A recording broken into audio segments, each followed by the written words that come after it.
embark on a journey through the pages of The Illusion of Us, spun from the creative threads of StoryWave.ai. Like, share, and subscribe to journey with us through tales untold. Chapter 1. Dark Beginnings. Darkness fell like a curtain, swift and suffocating. One moment I was highlighting lines in my textbook, the next, an unnerving silence enveloped the library, the buzz of electricity dying in a final gasp. I blinked against the sudden black, my heart pounding an erratic rhythm. The campus, a vibrant hub of youthful energy, succumbed to a creeping panic as phones died and the reality of our situation sank in. Papers fluttered to the floor, voices raised in confusion, and somewhere in the distance a siren wailed, a forlorn cry that seemed to signal the end of the world we knew. My fingers trembled as I packed my bag, the weight of my decision pressing down on me. I had to leave, had to get home. A hand found mine in the dark, familiar and grounding. "Evie," Jackson's voice cut through the chaos, strong and sure. "I'm here." Relief flooded through me, momentarily calming the storm of fear. "Jack, what's happening?" "Power grid's down." "Everywhere," he said, the weight of those words sinking like stones in my stomach.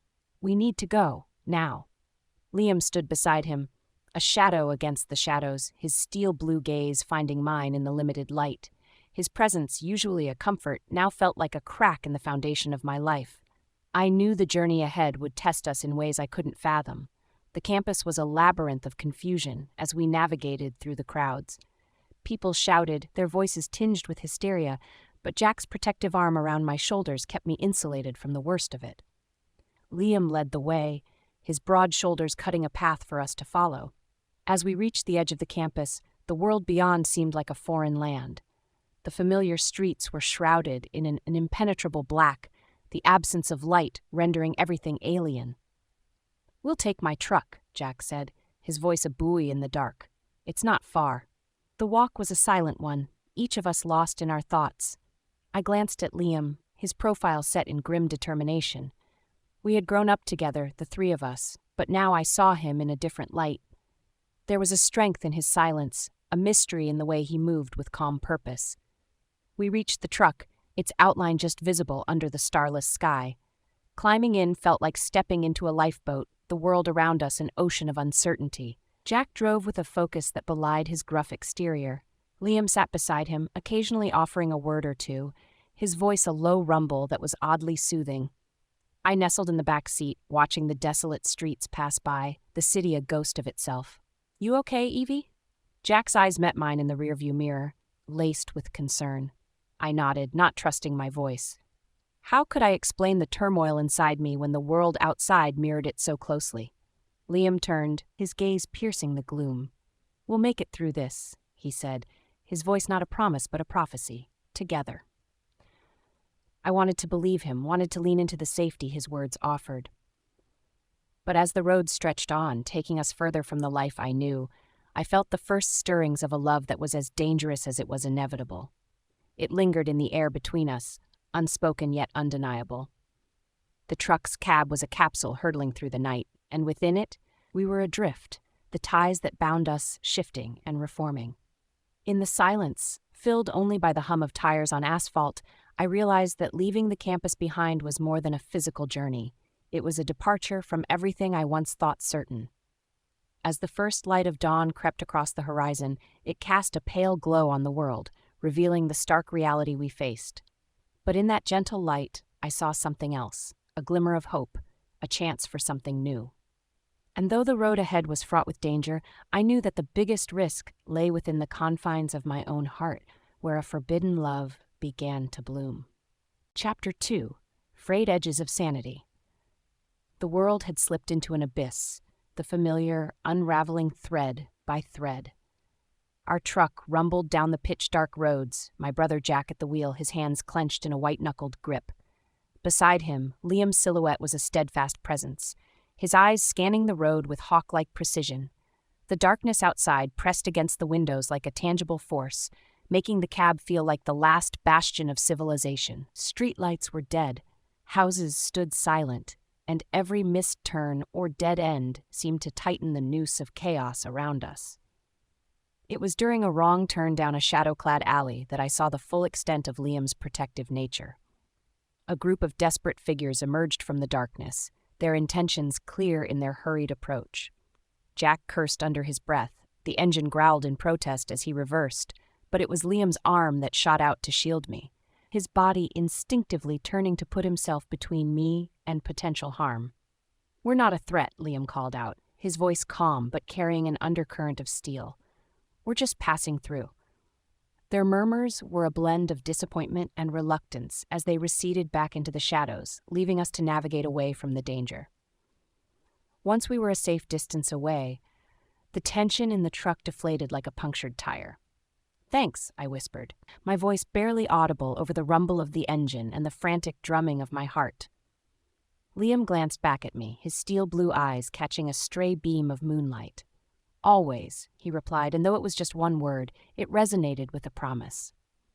Jack drove on, his jaw set in a hard line, but his eyes told a story of concern. "We need to keep moving," he said, his voice gruff. "No telling what people are capable of now."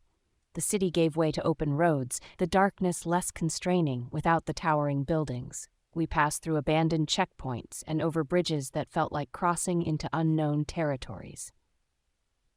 Each mile added to the distance from our previous lives, the world we knew now just a memory swallowed by the night.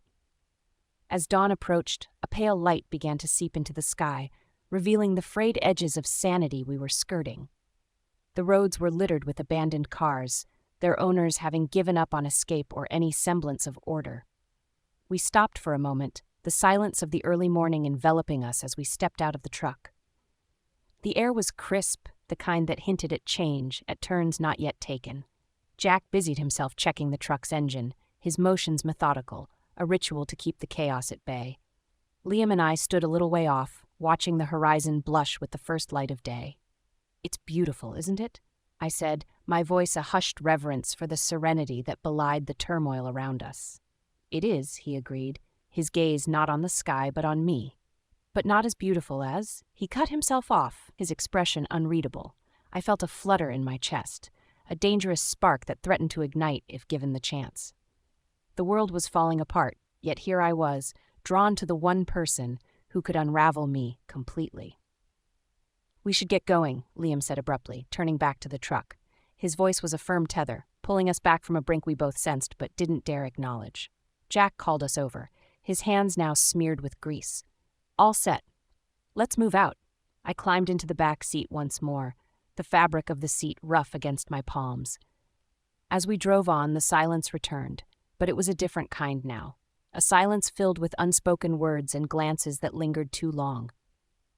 The pull between Liam and me was a live wire, charged and dangerous, yet impossible to ignore. It was a terrifying new element in a world turned upside down, a forbidden attraction that could easily consume us both if we let it. But survival was our focus, our priority, and I clung to it like a lifeline even as my heart whispered of other riskier ventures in the newfound dark. Chapter 3. Whispers in the Dark. The night wrapped around us like a shroud, the truck's headlights carving a path through the all-consuming black. Jack's grip on the steering wheel spoke of a tension you could almost taste, the air thick with the unspoken understanding that every shadow could hide a threat.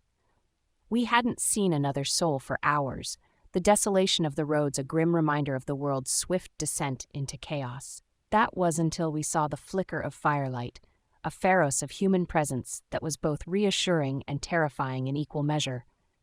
"Slow down," Liam murmured, his voice a low rumble that seemed to blend with the night. Jack obliged, the truck creeping forward as we approached the source of the light.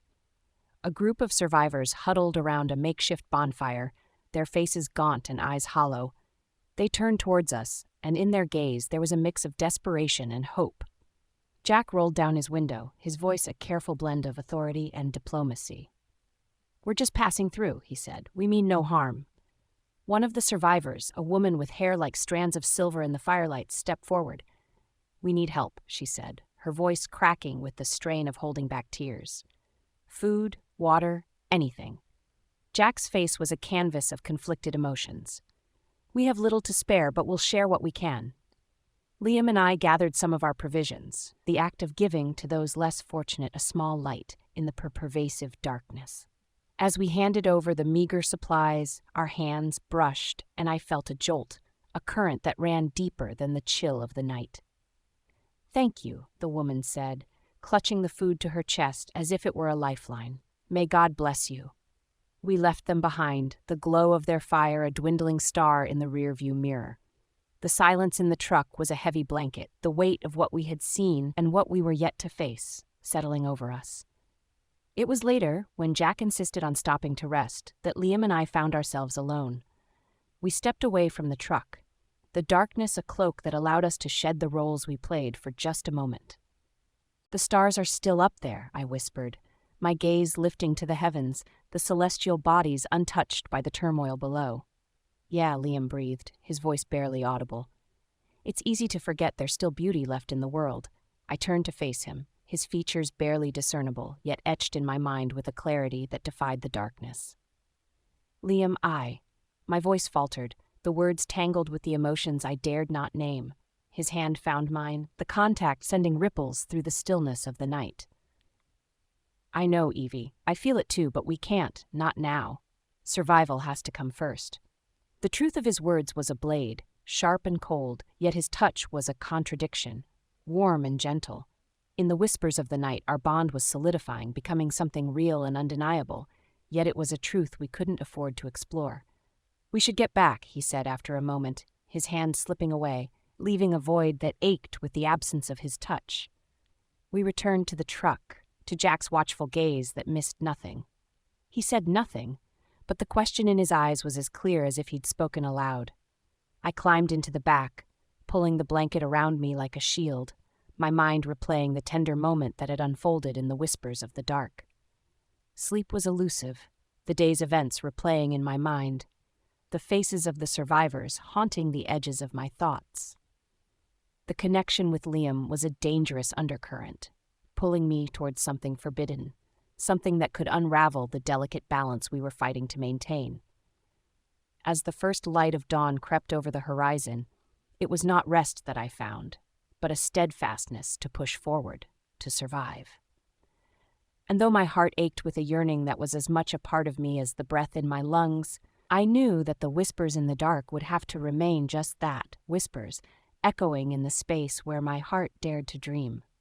Chapter 4: The Echoes of Silence. A hush had befallen the world, as if it were holding its breath. The once bustling highway was now an eerie stretch of concrete, winding through a landscape of abandonment. Our truck, a solitary voyager in the quietude, carried us through the stillness. Liam broke the silence, his voice resonating in the confined space. "When was the last time it was this quiet?" he mused, his gaze fixed on the empty road ahead. I leaned forward, resting my elbows on the back of their seats. "I can't remember silence like this. It's like the earth itself has gone mute." Jack kept his eyes on the road, but his ears were with us. "Enjoy it while it lasts. Silence is a luxury in a world gone mad." As the day waned, we found an abandoned farmhouse to take shelter in. The fields surrounding it lay fallow, the barn's paint peeling away like old memories. We settled in, the quiet of the rural expanse enveloping us in an almost sacred calm. That night, as Jack patrolled the perimeter, Liam and I found ourselves alone in the living room, the remnants of someone else's life gathering dust around us. "So, your scar," I began, the words tumbling out before I could stop them. "How did it happen?"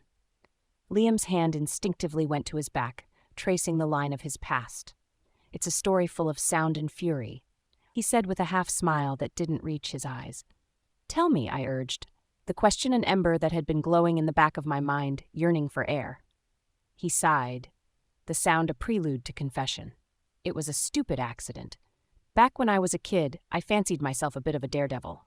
Climbed up an old oak tree, branch gave way, and down I went, back first onto a broken fence post. I winced, imagining young Liam, fearless and invincible, until gravity declared otherwise. That must have been terrifying. It was," he admitted. "But it taught me a lot about limits, about respecting the thin line between bravery and foolishness." We sat in silence, the weight of his words filling the space between us. The crackle of the fire we'd lit was a companionable sound, a contrast to the stillness outside. Liam shifted, his steel blue eyes finding mine in the firelight. "What about you, Evie? Any childhood scars hidden beneath the surface?" I laughed softly, The sound strange in the quiet house. Nothing as dramatic. Just this one, I said, pointing to the small scar on my cheek. His finger brushed the mark gently, a touch that sent a jolt through me. Every scar tells a story, he murmured. Our conversation meandered through the past, each anecdote a thread weaving the tapestry of who we were. As the fire died down to embers, the warmth between us grew, a gentle flame that neither of us dared to fan into a blaze. Finally, Liam stood, stretching his muscular frame. We should get some rest, he said, though his voice betrayed a reluctance to end our shared solitude. You're right, I agreed, my heart heavy with unspoken words. We made our way to separate corners of the house, the echoes of our conversation lingering like ghosts in the silence. I lay awake, the darkness a canvas for my thoughts. Liam's past, revealed in fragments, was a puzzle I longed to piece together, but it was his present, the man he was now, that drew me to him like a moth to flame. Sleep eventually claimed me, but even in dreams, I couldn't escape the magnetic pull of the forbidden. The echoes of silence were a haunting melody, a reminder that in a world stripped of noise and chaos, the quietest whispers could resonate the loudest. Chapter 5, A Slip of the Heart. The night was a predator, and we were its prey, skulking through the ruins of a world that had once thrummed with life. Our breaths were visible in the cold air, misty ghosts fleeing from our lips as we made our way through the skeletal remains of a town swallowed by darkness. A rustling sound pierced the silence, a whisper of danger that had Liam instantly on alert. "Get down," he hissed, his hand firm on my shoulder, pressing me into the shadows of an abandoned storefront. Heart pounding, I complied, crouching low as Jack joined us, his eyes scanning the darkness. We were not alone. Figures emerged, silhouettes against the faint moonlight, their movements furtive, desperate. "Stay here," Liam murmured, his voice a low command that brooked no argument. He moved away, a silent specter in the night, while Jack and I waited, coiled tight with anticipation. Moments later, hushed voices reached us, the sound carrying clearly in the stillness. "We don't want trouble," Liam's voice, calm and authoritative, was met with a gruff response from one of the figures. "We're starving, man. Just hand over whatever you got," the stranger demanded, the edge in his voice sharp as a knife. There was a tense pause, then the unmistakable sound of a scuffle. I couldn't hold back. I sprang from my hiding place, Jack on my heels, to see Liam grappling with two of the figures, his movements precise and controlled, but outnumbered. "Back off!" Jack bellowed, his presence a sudden force that seemed to shift the tide. The strangers hesitated, their decisiveness crumbling, and then they were retreating into the night from which they'd come. The confrontation left us shaken, the brush with violence a stark reminder of our new reality. We retreated into a nearby building, the interior a husk of what once was someone's haven. Once safe, the adrenaline that had fueled us gave way to a different kind of tension. Jack paced like a caged animal. His voice when he spoke was laced with frustration. "This is what it's come to, huh? We can't even trust the shadows anymore." Liam leaned against a wall, his breathing steady now, but his eyes were stormy. "We knew it wouldn't be easy, but we're not out to hurt anyone, Jack. We're just trying to survive."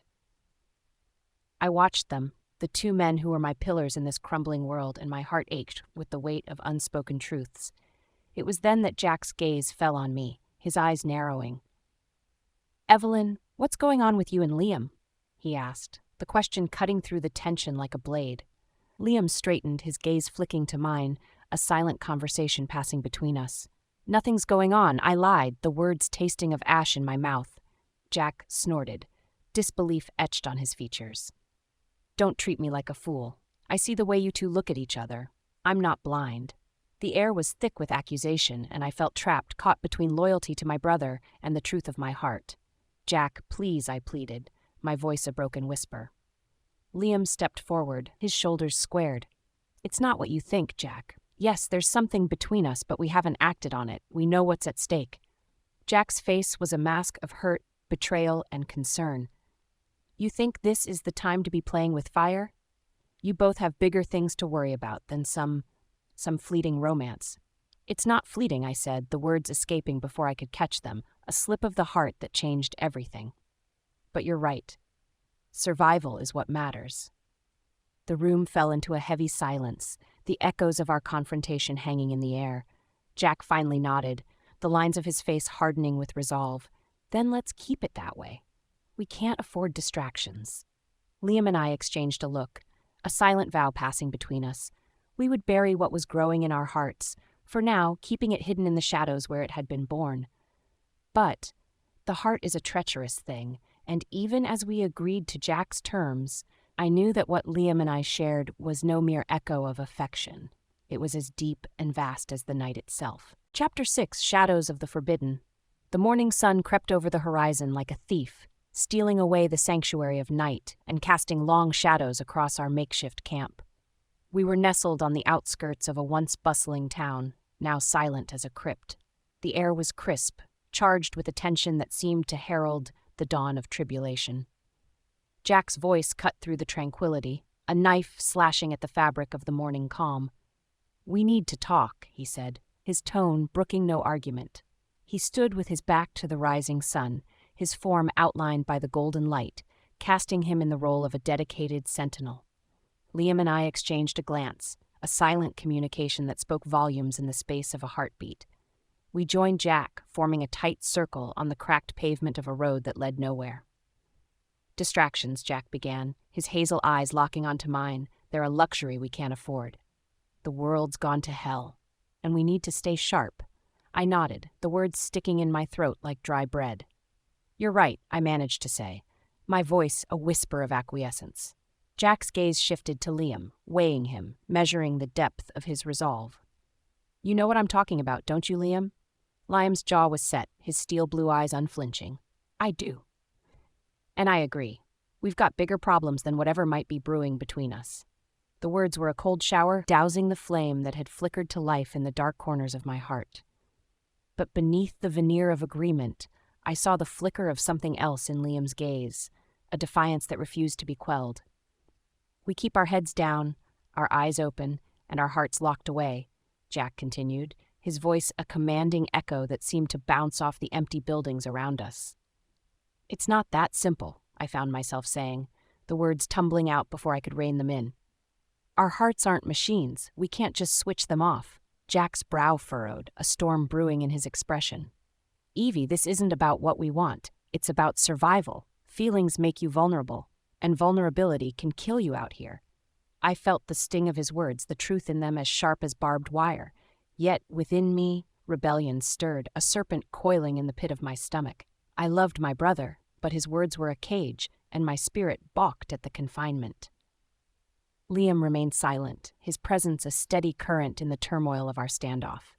It was a battle of wills, of love against logic, of desire against duty. The sun climbed higher, its rays touching the broken world with a light that seemed too pure for such desolation. We stood in the aftermath of our confrontation, the words hanging between us like specters. "Okay," I said finally, my voice steady with a resolution I didn't feel. "No distractions. We focus on surviving, on getting through each day." Jack's shoulders relaxed, the line of his mouth softening. "Thank you," he said, his voice a low rumble of relief. "I just want to keep you safe, Evie, both of you."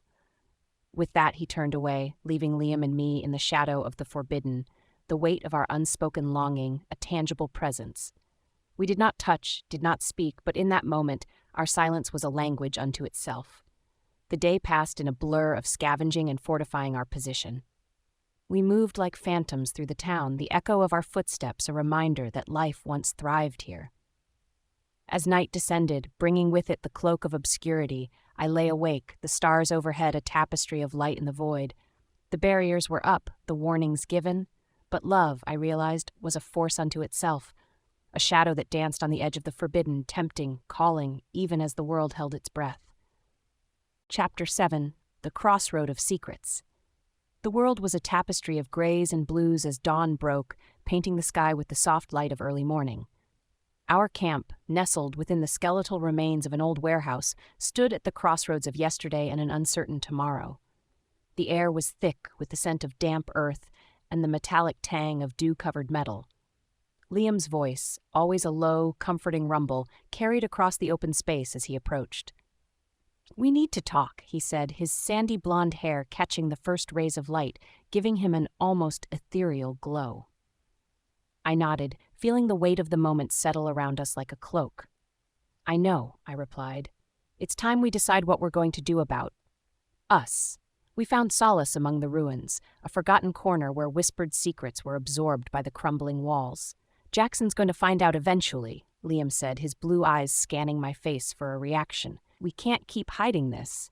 His words were a mirror of my own thoughts. The love that thrived between us, hidden in the shadows, was a living thing, demanding to be acknowledged. "We should tell him together," I suggested, the idea daunting, yet laced with an undeniable thrill. Liam ran a hand through his hair, a gesture of contemplation. "He won't take it well. You know how protective he is, how he sees any personal entanglement as a threat to our survival." The warehouse around us creaked, a symphony of age and decay that underscored our conversation. "We can frame it as a strength," I countered.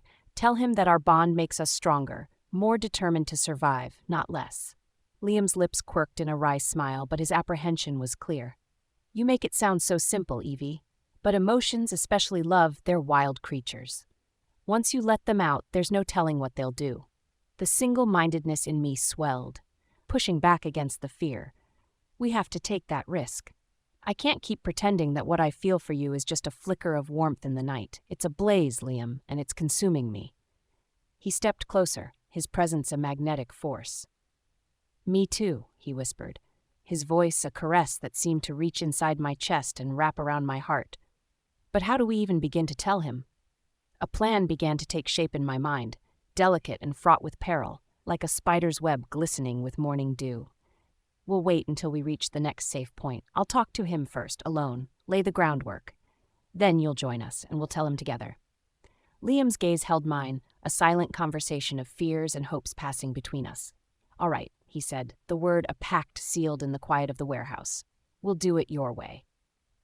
As the day unfolded, the crossroad loomed ever closer, each step we took a march towards revelation. Jackson, oblivious to the storm brewing, focused on the path ahead, his leadership unwavering. We moved through the day like phantoms, our actions mechanical, our minds elsewhere. The landscape was a blur, a backdrop to the internal drama that played out in my head, rehearsing the conversation to come. As evening approached and the sky turned a fiery orange, we reached a dilapidated motel that promised a night's respite. Jackson set about securing the perimeter, his every move that of a man prepared to defend his kin against the world. Liam and I exchanged a glance, our decision hanging in the air between us, an unspoken vow. The time was near, and the crossroad awaited, where secrets would be laid bare, and the true test of our bond would begin. Chapter 8, Breaking Point. The moon hung high like a silent witness in the inky sky as we settled into the decrepit motel, its neon sign flickering sporadically, a stuttering heartbeat in the stillness. The rooms were musty, the wallpaper peeling like old scars, revealing the bones of a place once alive with transitory souls. In the cover of darkness, Liam and I found ourselves entwined in whispered conversations that stretched into the early hours. Our words wove a delicate tapestry of plans and dreams, a fragile construct in the face of a crumbling world. "We can't keep this hidden any longer." Liam's voice was a soft rumble, as if he feared the walls themselves might betray us. "I know," I replied, my heart a heavy stone in my chest. Tomorrow we tell him, but fate, it seemed, had other plans. Our secret, carefully guarded and tenderly held, unraveled at the seams in a moment that shattered the silence like glass. It was a simple slip, a hand held too long, a gaze too full of unspoken promises. And Jack, ever vigilant, ever perceptive, saw it all. The sunrise was a blaze of crimson and gold, a herald of the storm to come.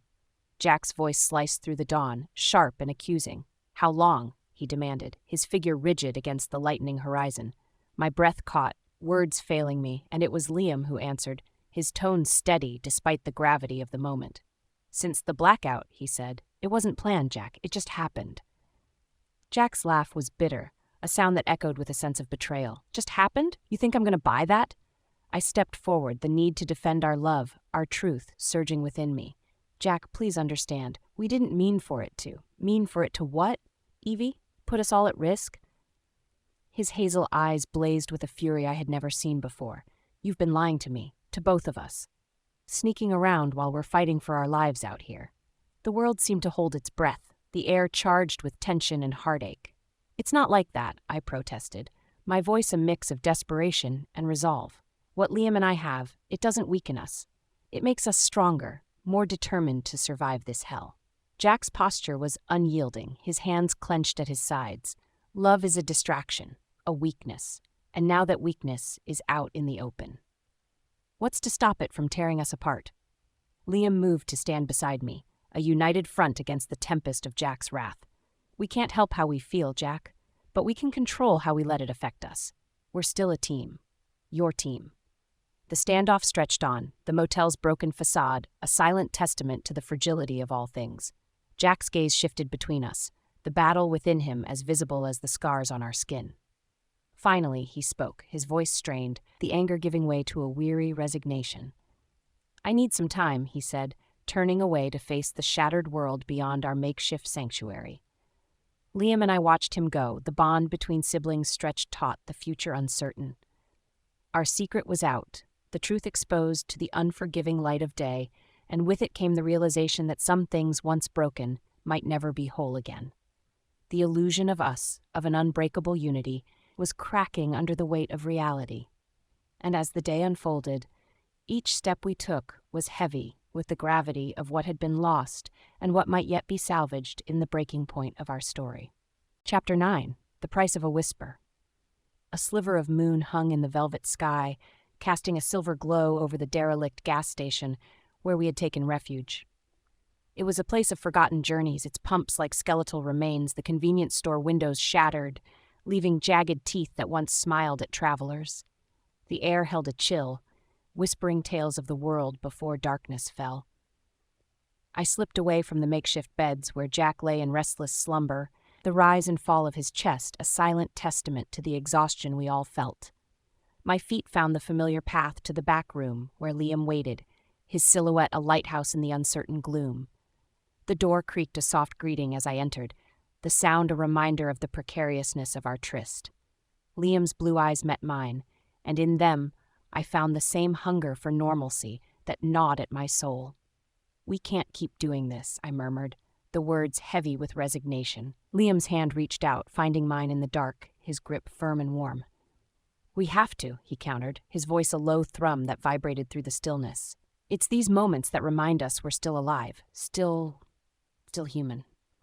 I squeezed his hand, the contact a lifeline in the storm of our reality. "But Jack doesn't understand, not fully. He sees love as a liability, but I see it as our salvation, Evie." Liam interjected with a conviction that resonated in the hollow space around us. His words wove a spell, painting a picture of a future where fear didn't dictate our every move. "Tell me," I whispered, "tell me about this future where love saves us." Liam's eyes were stars in the shadow, his smile a crescent in the night. "We find a place, somewhere safe from the chaos. We rebuild, plant seeds, both literal and figurative. We create a new world from the ashes of the old, a sanctuary." The dream unfurled in my mind, a tapestry of hope against a backdrop of despair. "And Jack?" I asked, the name a stone in the river of our desires. "He'll see in time. Once the world settles, once we prove that this, us, makes us stronger, he'll come around," Liam said, his confidence a steady flame warding off the chill of doubt. Our conversation meandered through plans and promises, each word a brick in the foundation of the future we envisioned. As the hours waned, the urgency of our situation pressed in on us, the price of a whisper in the dark, a toll we were willing to pay for the flicker of hope it ignited. The gas station, with its aisles of empty shelves and coolers devoid of sustenance, was a solemn reminder of the fragility of civilization. Yet within its walls, we found the strength to dream of something more, to plan for a tomorrow that was not guaranteed. As dawn approached, painting the sky with hues of pink and orange, we reluctantly parted, the echo of our whispers a secret symphony that played on in our hearts. We returned to our separate corners, to the reality that clawed at the edges of our dreams, determined to navigate the dangers of a world reborn in shadow, while holding on to the hope that love, our forbidden love, could be the compass that guided us home. Chapter 10. Clandestine Promises. The decrepit chapel stood like a forgotten sentinel amidst the encroaching wilderness, its stained glass windows shattered, leaving behind jagged teeth that once depicted saints and sinners. In this derelict house of worship, where the divine once danced on beams of colored light, we found our hidden sanctuary. Liam's hand found mine, his calloused fingers interlacing with my own as we stepped over the threshold. The silence of the chapel was profound, as if it absorbed our presence, hushing the world outside. "Are you sure about this?" Liam's voice echoed softly against the stone walls, the sound reverent in its uncertainty. I nodded, my grit unshaken. "There's no place I'd rather be than here with you, making this promise."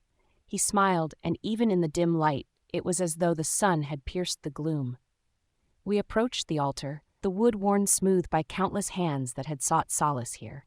It was here, in the lingering scent of incense and old hymnals, that we would exchange our vows of love and fidelity.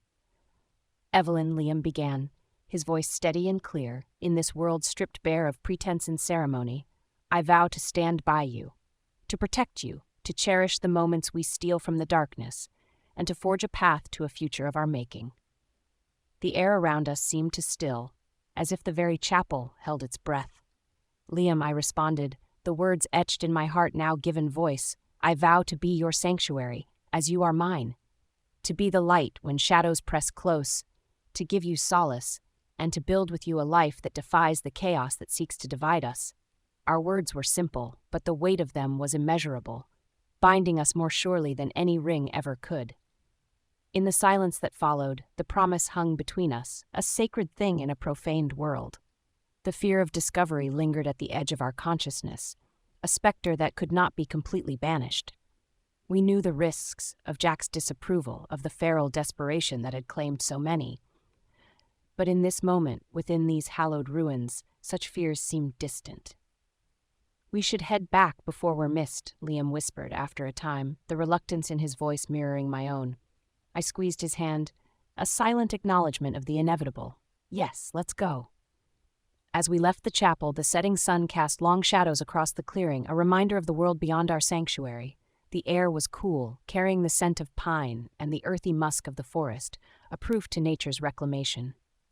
We walked back to camp beneath a dusky sky, each step a return to reality, but the vows we had exchanged lingered, a secret melody that sang of love and defiance. Upon our return, Jack's eyes met mine, a flicker of suspicion in their depths. "Everything all right?" he asked, his voice casual but laced with an undercurrent of scrutiny. "Everything's fine," I assured him, my heart a thunderous beat against my ribs. "Just needed some air." He nodded, seemingly appeased, and turned his attention back to the fire he was tending. But as the flames danced and leapt, casting our faces in a ruddy glow, I knew our clandestine promises were a fragile flame in the wind, their brilliance a signal that could draw eyes we wished to avoid. Liam and I joined Jack by the fire, the warmth a small comfort against the chill of the evening. As the stars blinked into existence above, a celestial tapestry unfurling across the heavens, the depth of our commitment settled around us like a cloak.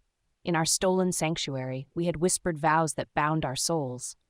Now, under the watchful gaze of the night sky, we held fast to the promise of us, a unity that flourished in the face of fear, and a love that grew stronger with every beat of our defiant hearts. Chapter 11. The Horizon of Dreams. The first rays of dawn sliced through the darkness, painting the sky with strokes of amber and lilac. Our camp, nestled in the crook of a once verdant valley, now turned to shades of sepia and ash, seemed to hold its breath as day broke. The air was crisp, the kind that whispered of beginnings and endings. Liam stood beside the smoldering embers of last night's fire, his sandy hair touched by the light, his eyes fixed on the horizon. I joined him, my boots crunching softly on the frost-kissed grass. We watched in silence as the world awakened. "You ever think about it? What it'll be like?" I asked, breaking the hush that hung between us like a delicate veil. He turned to me, a half-smile tugging at his lips. "Every day. A place where the sunrise isn't just a signal for another day of survival, but a promise of peace." The very thought sent a shiver through me, not from the cold, but from the anticipation of a dream that seemed just within reach. Our plan to leave, to seek out a sanctuary of our own, was a fragile seedling pushing through the hard soil of our reality.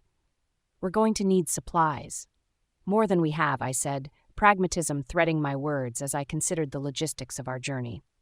Liam nodded, his gaze returning to the distance. "We'll find a way. We always do." The sound of Jack rousing from sleep sent a jolt through me, a reminder of the secret we harbored. He emerged from the tent, his hair disheveled, his face creased with the weight of 1,000 restless nights. "Morning," he grunted, his voice gravelly with sleep. "We moving out soon?" "Soon," Liam confirmed, his tone neutral. "Just waiting for the world to light up a bit more." Jack nodded, accepting this without question, and busied himself with rolling up his sleeping bag. I watched him, the conflict within me a tempest. To leave him was to sever a part of myself, yet to stay was to deny the burgeoning life I envisioned with Liam. Liam caught my eye, a silent communication that we needed to speak alone. We excused ourselves, stepping away under the pretense of scouting the trail ahead. Once out of earshot, Liam's expression turned serious. "We need to set a date. If we keep waiting for the right moment, it'll never come." I felt the gravity of his words, the finality they carried. 2 days, I said. "We'll tell him then." Liam's hand enveloped mine, his thumb tracing circles on my skin. 2 days, he echoed. The decision hung between us, a pact made beneath the gaze of a sky that bore witness to our resolve. "We'll need a reason to gather extra supplies without raising suspicion," I mused, my mind already racing through potential excuses. "A hunting trip," Liam suggested. "We say we're stocking up in case we're holed up here longer than expected." It was a solid plan, one that would buy us the time we needed. "Let's do it," I agreed. We returned to camp, our faces masks of composure as we relayed our decision to Jack. He nodded, his approval a sign that our ruse had worked. As the day unfolded, we gathered what we needed, each item a piece in the puzzle of our future. The horizon of dreams beckoned, a line where sky and earth met in a promise of what could be. The valley, with its rolling hills now barren, echoed with the ghosts of life before the blackout. Yet within its embrace, Liam and I sowed the seeds of hope, tending to them with whispered plans and stolen glances. We retired to our separate tents as dusk settled, the sky a canvas of deep purples and blues. Sleep was elusive, my mind a whirl with thoughts of the days ahead. Our love, a tapestry woven in secret, was the signpost that guided us. And as I finally drifted into slumber, I clung to the belief that beyond the horizon of dreams lay the dawn of a new beginning, one where love was not a thing to be hidden, but celebrated in the light of day. Chapter 12, The Unraveling. The silence of our camp was a fragile thing, shattered by the crunch of gravel underfoot as Jackson stormed toward us, his face a thundercloud of betrayal and rage. He brandished a crumpled piece of paper, our meticulously crafted plan, now just a proof to our deceit. "Care to explain this?" He barked, thrusting the paper at me, his eyes searching for an answer in my own. I felt the weight of his gaze, heavy with the gravity of a trust broken. My voice faltered as I tried to form words, but it was Liam who spoke first, his tone even, almost pleading. "Jack, it's not what it looks like. We were going to tell you. We had a plan. A plan to leave me behind?" Jack cut him off, his voice rising with each syllable. "A plan to vanish in the dead of night and start some idyllic life together?" The air was thick with tension, each word hanging between us like a sword poised to fall. "It's not about leaving you. It's about finding a place where we can be safe. A place for all of us." I tried to reason, my heart pounding against my ribcage. "Safe?" Jack scoffed, his laugh devoid of any humor. "And what happens when you two get caught up in your little romance and miss the signs of danger? What then? Who's going to keep us safe while you're lost in each other's eyes?" I glanced at Liam, his jaw clenched, a muscle ticking in his cheek. He stepped forward, closing the distance between him and Jack. "I would never let that happen. I care about this group, about you, as much as I do about Evie." Jack's eyes narrowed, the hurt in them cutting deeper than any blade. "I trusted you, Liam, more than anyone." "And you," he turned to me, the sting of his words like a slap. "I expected better from you, Evie. After everything we've been through, how could you do this?" The confrontation was a maelstrom, pulling us into its destructive spiral. "We thought we were doing the right thing," I insisted, my voice barely above a whisper. "We thought we could have something more than just survival. We thought we could have life." "And what life is that?" Jack's voice cracked, the facade crumbling. "One built on lies? On abandoning your family?" "No one's abandoning anyone," Liam said firmly. "We wanted to create a home for all of us, a home." Jack spat the word like it tasted bitter. You think you can just play house in the middle of all this chaos? You're delusional. The word hung in the air, a final blow that caused Liam to flinch as if struck. Maybe I am, he admitted, his voice breaking. But what's the point of surviving if we can't dream of something better? Jack shook his head, the anger giving way to resignation. Dreams don't keep you alive, he said, his voice hollow. But fine, go. Chase your illusion. Just don't come crawling back when it all falls apart. With that, he turned on his heel and walked away, leaving Liam and me standing in the ruins of what had been our unity. As he disappeared into the tent, the paper with our plans fluttered to the ground, a discarded dream that marked the unraveling of our small, fragile world. Liam reached for my hand, his touch a balm on the raw wound of our conflict. "We'll figure this out," he said, but the certainty that once anchored his voice was gone, replaced by a tremor of doubt. As the sky lightened to the soft hues of dawn, our camp was no longer a place of refuge, but a tableau of an impending storm. The group's safety, my relationship with my brother, the future I had envisioned with Liam, all hung in the balance, teetering on the edge of a precipice, from which there was no return. Chapter 13, Desperate Measures. The air was thick with the scent of an impending storm, the clouds above roiling like the sea during a tempest. The abandoned factory that we had claimed as a temporary haven stood stark against the tumultuous sky, its rusted gates creaking in the rising wind. Inside, the cavernous space echoed with our footsteps as we navigated through the relics of industry, machinery that once roared with life, now silent and cold. Liam's eyes were scanning the upper catwalks, his focus sharp despite the tension that lingered between us. "We need to fortify this place," he said, his voice resounding off the metal and concrete. "If the storm hits as hard as it looks, we'll be sitting ducks for any drifters." Jack's response was a grunt, his mind clearly elsewhere. But the urgency of Liam's words wasn't lost on him. "Let's get to it then," he conceded, the words almost lost in the wind that had begun to howl through the broken windows. Together, we gathered sheets of corrugated metal and planks of wood, patching up the gaping maws where windows once protected the interior from the elements. The work was grueling, but the necessity of the task drew us into a reluctant truce. As we worked, the storm outside broke its banks, unleashing a torrent of rain that hammered on our makeshift roof with the ferocity of a drum corps. The sound was deafening, a constant reminder of nature's indifference to our plight. It was then that the new threat emerged, not from the storm, but riding on its chaotic coattails, a group of survivors, more feral than those we had encountered before, their eyes wild with desperation as they breached the factory's perimeter. "Company!" I shouted over the din, my voice barely carrying to where Liam and Jack were reinforcing the last of the barricades. Their heads snapped up, and for a moment, the rift that had grown between us seemed to vanish, replaced by the instinctive need to protect our own. We gathered at the entrance, the only point of access that we hadn't sealed off, ready to defend it. The intruders were ragged, their clothes torn and faces smeared with dirt and rain. They brandished crude weapons, pipes, sticks, anything they could use to inflict harm. "We don't want trouble," I called out, my hands raised in a gesture of peace. "We can help each other." Their leader, a man with a jagged scar running down his cheek, sneered at the offer. "We've heard that before. Now step aside or get cut down." The standoff was a powder keg, each second stretching taut as a wire. Liam stepped forward, his presence commanding. "There's nothing for you here. Move on, and no one gets hurt." The man laughed, a sound that held no mirth, only malice. Pretty words. Let's see if you can back them up. It was Jack who acted first, his protective instinct overtaking any lingering animosity. He lunged forward, tackling the scarred man to the ground. Chaos erupted as the intruders surged forward, met by our united front.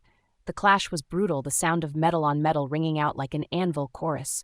We fought with the desperation of cornered animals driven by the will to survive, to protect the fragile life we had cobbled together.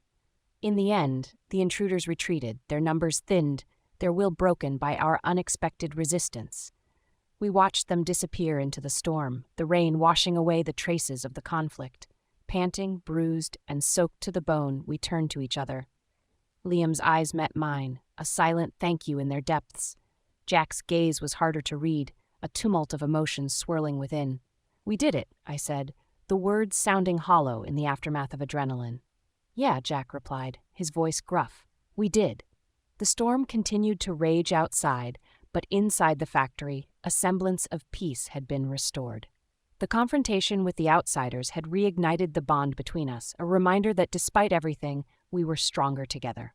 As we settled in for the night, the echoes of the day's events a whisper in the dark, I realized that the harmony we had found was as precarious as the eye of a hurricane. But for now it was enough. It had to be. Chapter 14, The Thinning Veil. The pre-dawn world was a canvas of grays, the horizon bleeding a faint light, as if wounded by the night's events. In the aftermath of the storm, our factory refuge stood defiant, a bulwark against the chaos of a world that had long since abandoned order. Jack was already up. The sound of him clanging through the scattered debris in search of salvageable goods was a harsh serenade to the morning's somber mood. Liam joined him, their movements synchronized in a dance of necessity, their earlier conflict buried beneath the immediate need for survival. I watched them from the shadows, my heart at war with itself. The choice before me was a chasm, one that would divide my life into the before and the after. With each passing second, the veil of indecision thinned, the specter of consequence looming ever closer. "Evie, we need to talk." Liam's voice cut through the stillness, his figure emerging from the dim light like a specter of the dawn. I nodded, stepping into the open, my willpower hardening with each step. "I've made my decision," I said, my voice a mere wisp of sound compared to the noise of the waking world. Liam waited, his expression unreadable. The air between us was charged, a current that hummed with the weight of unspoken words. "I'm with you," I continued, my declaration a quiet detonation in the hush of the factory. "Whatever it takes, wherever it leads, my future is with you." His reaction was a slow nod, an acceptance of the gravity of my words. "Evie, you know this won't be easy. We're stepping off the map, into the unknown." I met his gaze, steeling myself against the fear that clawed at my throat. "I know. But I'd rather brave the unknown with you than cling to a semblance of safety that's nothing more than an illusion." The sound of Jack's voice broke our reverie, his calloused hands lifting a salvaged coil of wire. "We can use this for traps," he said, oblivious to the shift that had just occurred mere feet away. Liam and I exchanged a glance, an entire conversation conveyed in a single look. "We'll help you set them up," Liam said, his voice steady, his hand briefly squeezing mine before we joined Jack.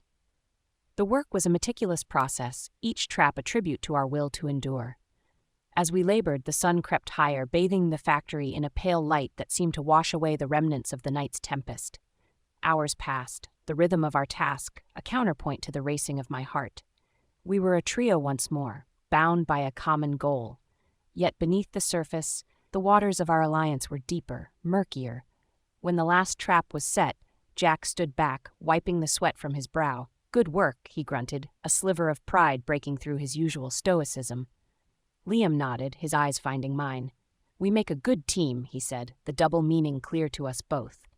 As evening approached, the factory took on the hues of twilight, the shadows lengthening, drawing us into a world of half-light and whispered secrets. We gathered around a small fire, the flames a signal in the encroaching dark. The night was a blanket, wrapping us in its embrace, the stars hidden behind a veil of lingering clouds. We settled into an uneasy silence, each lost in our thoughts, the crackle of the fire a solitary sound in the vastness of our solitude. It was then, in the quiet, that the full weight of my choice settled upon me. My commitment to Liam was a signal, a lighthouse guiding me through the stormy seas of doubt and danger. But as the fire died to embers and the chill of the night seeped into our bones, I knew the path ahead would be fraught with perils neither of us could yet imagine. Tomorrow would bring its own challenges, its own confrontations, but for tonight we had the illusion of peace, a fleeting respite in a world that offered no quarter. And as I closed my eyes, I held on to the promise of us, a fragile hope that flickered in the dark, as delicate and as vital as the flame that danced before us. Chapter 15, Chasing Dawn. The sky was still a canvas of indigo and charcoal as we made our silent exodus. The factory, with its towering skeleton of steel and broken windows, loomed behind us, a monument to both refuge and confinement. Liam's hand was steady in mine, our fingers laced tightly as if our joined grip could somehow steel us against the swell of emotions that threatened to overtake the moment. Our steps were hushed, muffled by the dense fog that clung to the earth with ghostly fingers. The world was asleep, unaware of the seismic shift happening in the quiet breaths before dawn. It was in this twilight of decision where the gravity of our choice to leave Jack behind became a palpable thing, heavy and cold in the pit of my stomach. "We should keep to the shadows," Liam's voice was a low murmur, "until we're clear of the perimeter." "I know," I whispered back, my eyes darting to the slumbering forms we were leaving behind. Jack's tent was just a silhouette against the pre-dawn light, its canvas flaps still. Guilt gnawed at me, a relentless beast, as we navigated through the detritus of a world left to ruin. The once vibrant city was now a labyrinth of decay, streets littered with overturned cars and the skeletal remains of what life had been. Each step was a memorial to the grit of human determination, and yet a betrayal of familial bonds. As the first streaks of morning began to sear the horizon with gold, we found ourselves at the city's edge, the boundary between the known and the vast expanse of uncertainty that lay beyond. Liam paused, his gaze fixed on the lightening sky. "We're doing the right thing, Evie. For us." I nodded, though my heart was a battleground of hope and trepidation. "But at what cost, Liam?" "Jack has only ever looked out for me, and now I'm abandoning him." Liam turned to face me, his features etched with resolve. "You're not abandoning him, you're choosing a path." "We both are. And Jack, he's strong, he'll understand one day." I wanted to believe that the fissures in my relationship with Jack could one day be mended. But as the dawn crept closer, bringing with it the reality of our departure, I couldn't shake the feeling that some fractures were too deep to ever fully heal. "We need to go, Evie," Liam urged gently, "while we still have the cover of dawn." With a heavy heart, I cast one last look back at the factory, at the life I was leaving behind, before turning my face toward the burgeoning day. We moved with purpose, our pace quickening as the full spectrum of morning washed over the land, chasing away the remnants of night. The conversation that had started as a whisper now rose in volume, our words a mixture of planning and reassurance, weaving through the abandoned vehicles and silent buildings like birdsong. "We'll head north," Liam said, pointing to where the city gave way to rolling hills that stretched toward the horizon. "There are fewer people, and the land is fertile. We can start fresh there." I clung to his vision, to the promise of a new beginning that it offered. "A farm," I mused, allowing myself a momentary escape into the future we were trying to build, with crops and livestock and maybe a dog. Liam's laughter was a brief note of joy in the solemnity of our journey. "Yeah, a dog. And a big garden where we can grow our own food. We'll be self-sufficient." The dream was a fragile thing, but it bolstered my resolve, pushing the guilt to the back of my mind. We had each other. And with that, we had the cornerstone of the future we were determined to create. As the sun broke free from the horizon, bathing the world in a light that felt like a benediction, I allowed myself to believe in the possibility of happiness, even as the ache for what I had lost lingered, a shadow that would always trail behind me. We were chasing dawn, Liam and I, running toward a day that was ours to shape. It was a beginning forged from sacrifice, from the hardest decision I had ever made. And as the new day unfolded before us, I knew that this was the path I was meant to take, no matter the cost. Chapter 16, Torn Asunder. Dawn's light had barely begun to seep through the tangle of overgrown branches and ivy when our world was thrust into chaos. The plan Liam and I had been nurturing, cultivated with whispered words and shared dreams, was suddenly, violently uprooted. A rustling, subtle at first, then growing into a hullabaloo of snapping twigs and crunching leaves, surrounded us. Liam's hand tightened around mine, a silent alarm. The feral survivors, their eyes hollow with hunger and desperation, emerged from the underbrush like wraiths of the forest.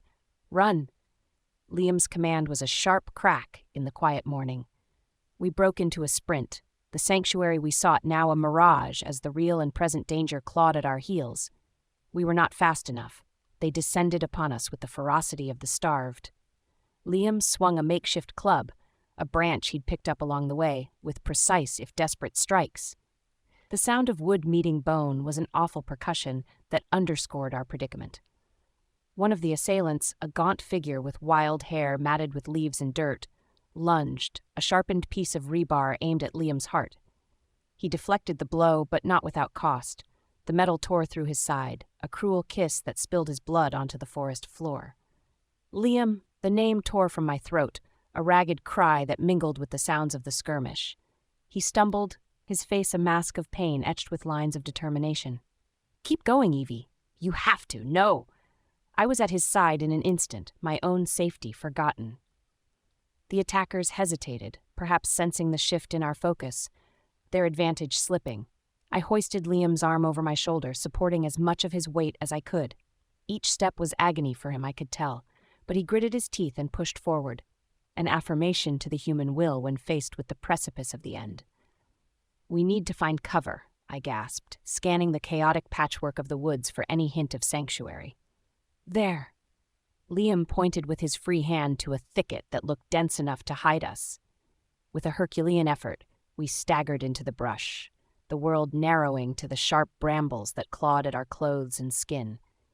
We collapsed in a small clearing, shielded by the thorns and undergrowth. Liam's breathing was labored, the sound a ragged staccato that cut through the silence left in the wake of our escape. I pressed my hands to his wound, the blood warm and terrifying against my skin. "You're going to be okay," I lied, the words as much a plea to the universe as they were an attempt to comfort him.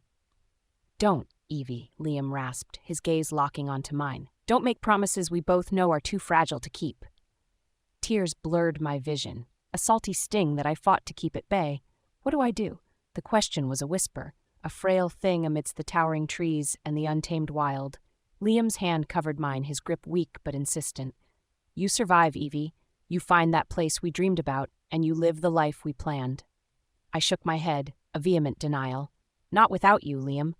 "I can't, you must." His voice was a ghost of its former strength.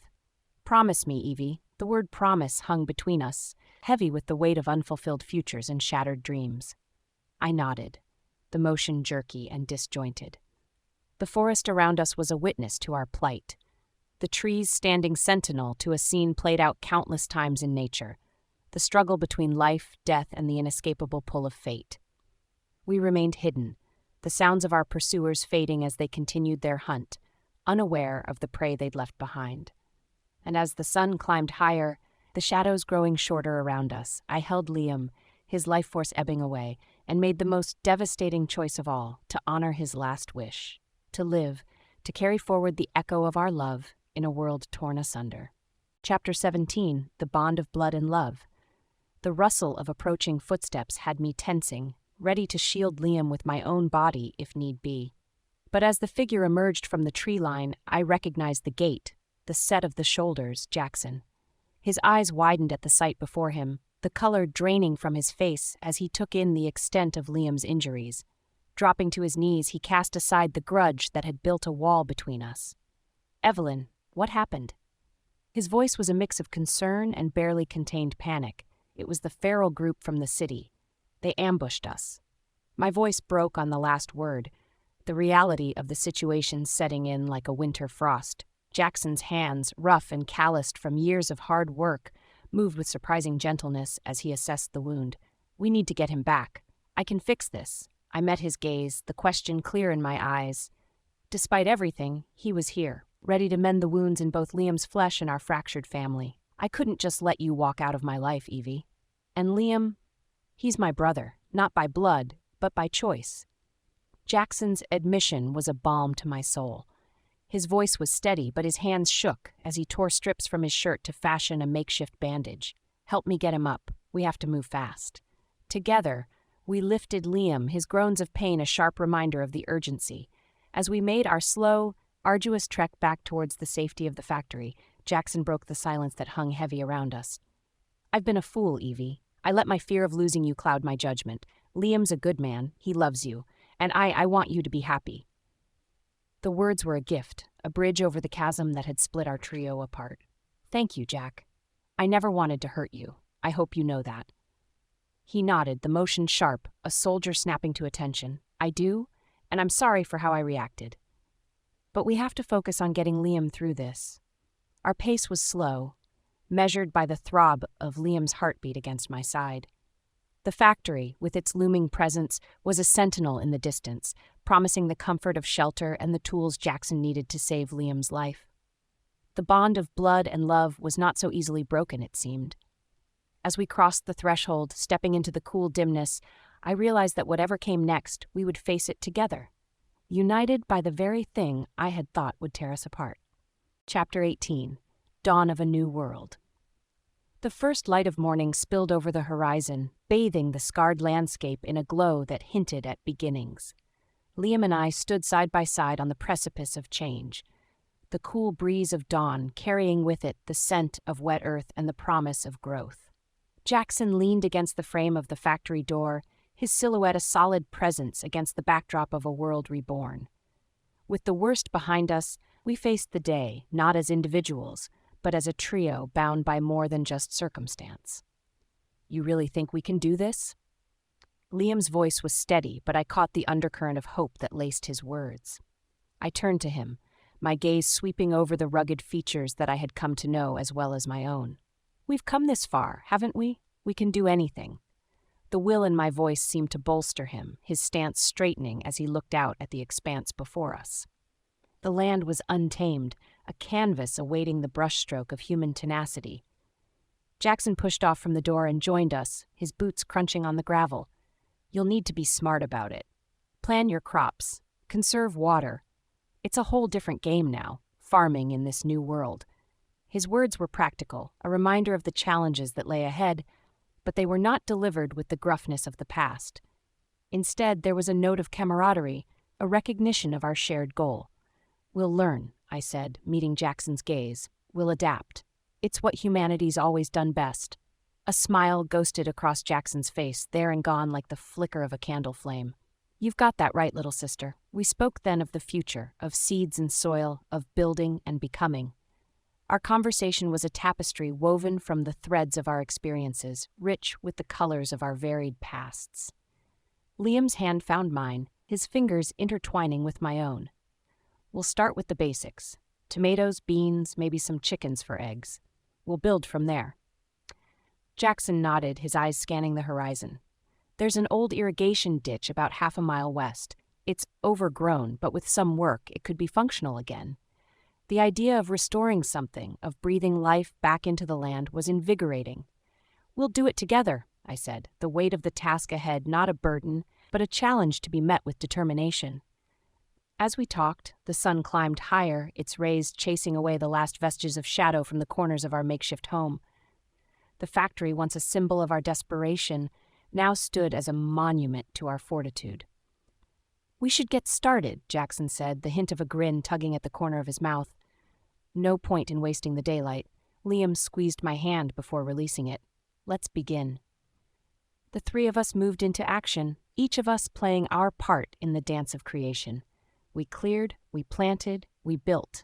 The work was backbreaking, but it was a labor of love, a love for each other and for the potential of the days to come. As the sun reached its zenith, casting a warm blanket over the land, I stood back and took in the sight of our burgeoning farm. The seeds we planted were more than just the promise of food. They were symbols of hope, of life continuing in the face of adversity. The world around us was changing, and we were the architects of our own destiny. The illusion of a simple, peaceful life had given way to the reality of hard-earned progress. And as the day gave way to evening with the sky painted in hues of fire and gold, I knew that the dawn of our new world was just beginning. Our love, once forbidden, now flourished in the open, as wild and as beautiful as the land we were taming. Together, with Jackson's blessing, Liam and I looked forward to whatever lay ahead, our hearts full and our spirits undaunted. The future was an unwritten story, and we held the pen. Chapter 19 echoes through time. The dawn crested over the horizon, painting the sky with a palette of fiery oranges and soft pinks. The land stretched before us, a vast expanse of possibility that had once seemed an insurmountable wilderness. Now it was our home, the soil tilled by our hands, the seeds sown with our sweat and hope. Jackson leaned against the fence that bordered our flourishing garden, his arms folded, a look of satisfaction etched across his weathered face. "Never thought I'd see the day when this barren place turned into something so Alive, he said, his voice tinged with a rare warmth. Liam, standing beside me with his arm wrapped around my waist, chuckled. All it took was a little faith and a lot of hard work. The sun ascended, its rays kissing the earth and coaxing life from the ground we had nurtured together. Nearby, the laughter of children rang through the air, a sound that had once been a distant memory, now a daily melody. You know, people are talking, Jackson continued, his gaze drifting toward the sound. They're calling what we've built here the Beacon. I smiled, the name fitting. Our little community had grown, attracting others like moths to a flame, people searching for a new start, a place to belong in a world that had been reshaped by darkness and despair. The Beacon, I repeated, the words a soft exhalation. I like it. Our conversations these days were often filled with plans and updates, the latest crop yields, the progress on new homes, the joy of community events. It was a tapestry of life being rewoven, thread by thread. A young couple approached, their hands clasped together, their eyes alight with the same fervent hope that had brought Liam and me through the darkest times. Evelyn, Liam, we were hoping to get some advice, the woman said, her voice steady but her eyes revealing the flutter of nerves. Of course, Liam replied, his tone welcoming. What can we help you with? It's about starting a family, her partner added. In a place like this, is it wise? Is it possible? Jackson snorted softly, a sound that held more affection than derision. They're asking the right folks. These two could teach a masterclass on making the impossible possible. I felt Liam's grip tighten, a silent message of love and solidarity. Starting a family in a world like this, I began, it's an act of defiance, an assertion that life goes on, that love endures. It won't be easy, but the most precious things in life rarely are. The couple exchanged glances, their decision unspoken but clear in the decisiveness that settled over their features. Thank you, Evelyn, Liam, the woman said. You've given us a lot to think about. As they walked away, I leaned into Liam, his strength a constant presence at my side. Do you think they'll be all right? I asked, the question one I had often pondered myself. Liam's response was a soft kiss on the top of my head. They have each other, and they have the Beacon. They'll be more than all right.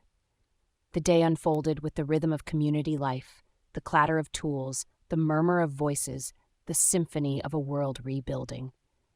And as the sun began its descent, painting the sky with the purples and golds of twilight, I realized that our love story, once hidden in the shadows, now shone bright for all to see. It was an echo through time, a message that even in the bleakest of nights, the dawn will come. Our story had become a lodestar of hope in a transformed world, inspiring others to believe in the power of love and the strength of the human spirit. As the last light of day faded into the tapestry of stars, I stood with Liam and Jackson, our hearts entwined by bonds that had been tested and found unbreakable. The illusion of us had given way to a reality far more profound, the truth that love, in all its forms, is the light that guides us home. Our tale has reached its end. We're glad you were here for the illusion of us. With StoryWave.ai, your prompts become unforgettable tales. Remember to like, share, and subscribe for daily explorations into storytelling. March 2024. Fare thee well.